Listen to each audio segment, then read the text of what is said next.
Nosotros vamos a hablar ahora con nuestro segundo invitado del día de un tema también que está también en muchas ocasiones no publicado en medios de comunicación internacionales, y es todo lo que está pasando en Venezuela a nivel social, todos estos contrastes que hay, sobre todo en la ciudad de Caracas, la capital venezolana, donde una zona conocida como Las Mercedes pues está muy en boga últimamente, porque ahí se encuentra una tienda por departamentos de lujo donde venden marcas como Gucci, también Balenciaga y otro tipo de marcas muy costosas de alta costura. También está un concesionario de autos Ferrari.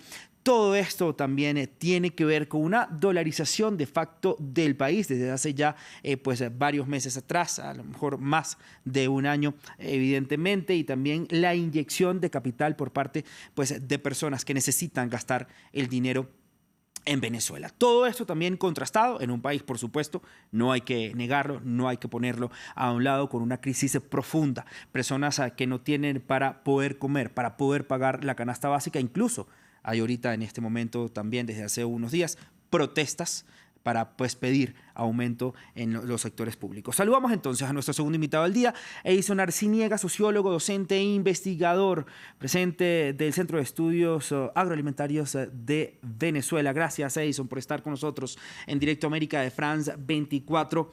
¿Y cómo podemos darle esta lectura a lo que estamos viendo actualmente en Venezuela, ¿no? Una sociedad que es difícil de entenderla en este momento. Mucho dinero para unas personas, muy poco para otras. En esencia estamos en una de las sociedades más desiguales de América Latina. Podríamos decir que en Venezuela coexiste, o en la ciudad de Caracas coexiste, una especie de un pequeño Mónaco y una especie de un pequeño Burundi.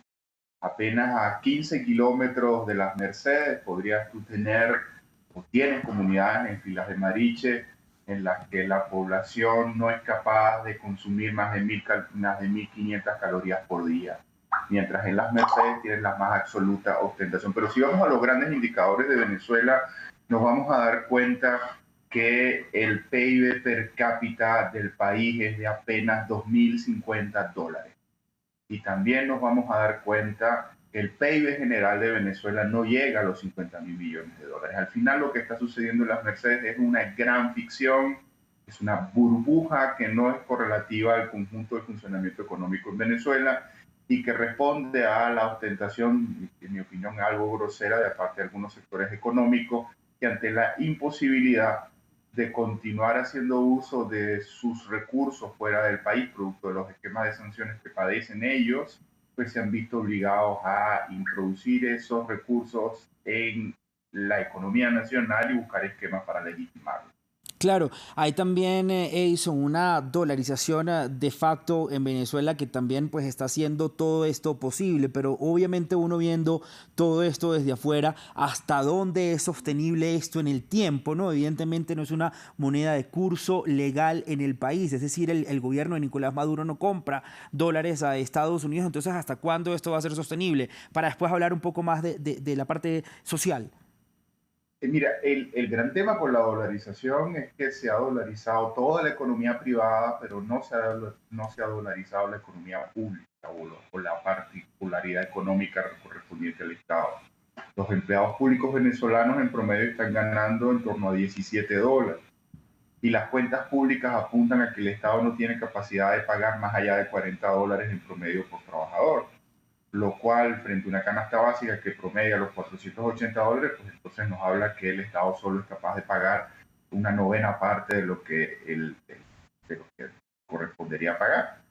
Por otro lado, tenemos el hecho que la dolarización en Venezuela es tan imperfecta que en Venezuela se registró en el año 2022 una inflación en dólares, es decir, los precios en dólares en Venezuela se incrementaron 55% en el lapso de un año.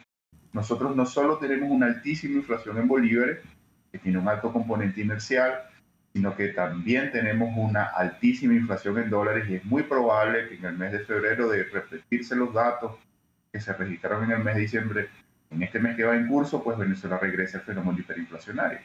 Esto se nos está traduciendo también en un incremento de la vulnerabilidad alimentaria. Los datos están apuntando a que haya aproximadamente un tercio de la población venezolana que está dentro de la frontera del hambre, y eso podría expandirse ante la incapacidad de la población, que depende de los ingresos y de las transferencias de dinero que hace el Estado venezolano, de poder seguir costeando al menos la canasta alimentaria de emergencia, que está valorada en cerca de $110.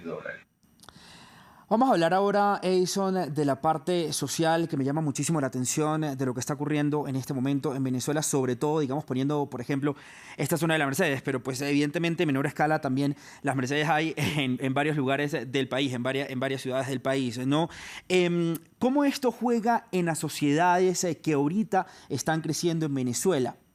Poniendo un ejemplo, un niño de 10, 12 años, cuando su prioridad a lo mejor sea comprarse un Ferrari o comprarse una camisa Ferragamo o algo, un artículo de lujo, ¿no? De estas tiendas que las venden en Venezuela, y obviar la realidad del país, evidentemente un país que no funciona como debería funcionar normalmente, ¿no? Entonces, ¿qué daño le pudiera estar produciendo todo esto a materia aspiracional para la nueva generación que está creciendo en Venezuela?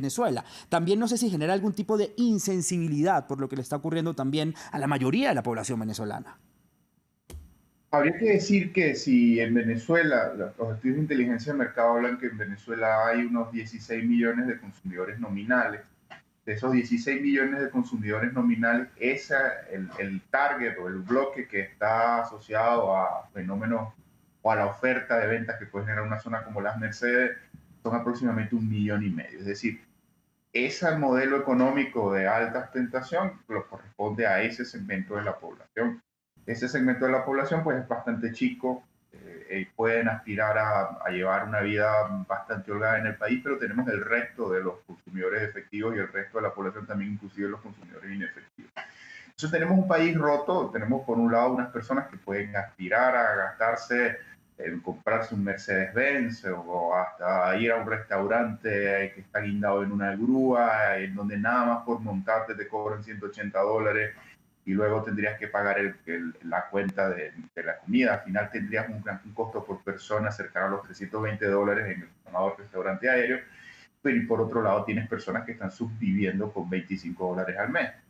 Tienes esas dos realidades dentro de la misma ciudad, tienes esas dos realidades dentro del mismo país, tienes la realidad de que mientras en el 20% más rico de Venezuela el plato de comida promedio tiene 50% de proteínas de origen animal y puede estar pesando cerca de 1,2 kg, en el 20% más pobre de Venezuela el plato de comida no llega a tener 15% de proteínas de origen animal y no pesa más de 300 gramos. Es decir, que es un país donde los propios platos de comida expresan una desigualdad extrema. Tienes un país donde aspiracionalmente no hay cohesión social, donde esa ausencia de cohesión social se nos viene traduciendo en un creciente clima de tensión y ansiedad social que va impulsando un creciente clima también de protestas. Ese clima de protestas nos hace pensar que podríamos estar en presencia en las próximas semanas de una agudización de la conflictividad en Venezuela, debido a que no hay posibilidad de seguir convocando a los venezolanos al civismo. El civismo no es otra cosa que la capacidad de las personas de sacrificarse en pro del interés general, del interés colectivo de su sociedad. Ya los venezolanos, la inmensa mayoría asalariada de los venezolanos, no puede seguir esperando en la promesa pública de que algún día nos vamos a recuperar.